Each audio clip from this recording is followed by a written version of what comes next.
પોપટભા પ્રદેશ પ્રમુખ ખેડૂત કલ્યાણ સંગઠન આજે અમે મહુવા મામલતદાર ડેપ્યુટી કલેક્ટર સાહેબ અને તાલુકાના આરએફઓ ફોરેસ્ટર અધિકારી સાહેબને અમે આવેદનપત્ર આપ્યું. એમાં અમારી સ્પષ્ટ રજૂઆત છે ખેડૂતોના વિવિધ મુદ્દાઓ બાબતે.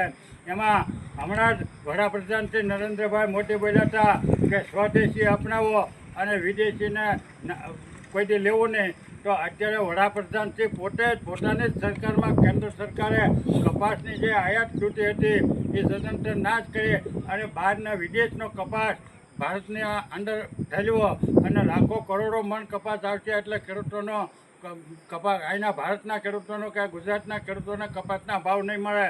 તો સરકાર વડાપ્રધાનથી એમ કહેતા હોય કે સ્વદેશી અપનાવો, તો તમે વિદેશથી ખેડૂતો જે પકવે છે એ ચીજ શા માટે આયાત કરો છો? હમણાં જ તમે પામ તેલનું મોટા પ્રમાણમાં આયાત કરવાના છો, એવી જ રીતે કઠોળની તમામ ચીજ આયાત કરવાના છો.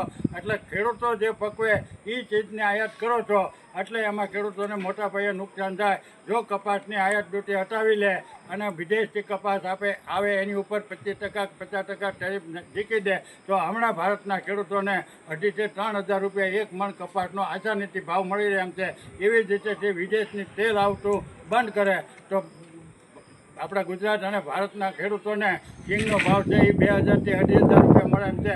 પણ સરકાર એવું કરતી નથી. એટલા માટે અમારે ના છૂટકે મેદાનમાં આવવું પડ્યું અને આ 5 દિવસની અંદર આજે આવેદન આપ્યું એના તમામ મુદ્દા સરકાર અને તંત્ર દ્વારા જો ઉકેલવામાં નહીં આવે તો 5 દિવસ પછી એટલે કે દિવાળી પહેલાં અમે ગમે ત્યારે મહુવા માર્કેટિંગ યાર્ડની અંદર ખેડૂતોનું મહાસંમેલન બોલાવશું. એમાં સૌરાષ્ટ્રભરના ખેડૂતોને વિનંતી સાથે આવવા અમે આમંત્રણ આપ્યું અને આહ્વાન કર્યું અને તમામ પત્રકારો અને તજજ્ઞો ખેડૂતોના તમામ પક્ષના નેતાઓને પણ અમે બોલાવશું અને ખેડૂતોનું મહાસંમેલન કરશું.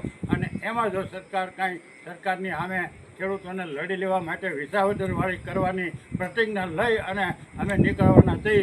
તેમ છતાંય સરકાર જો કાંઈ ઠાગા થયા કરશે તો આવનારી ચૂંટણીઓ પાછું નેપાળવાળી થશે. જય હિન્દ, જય ભારત.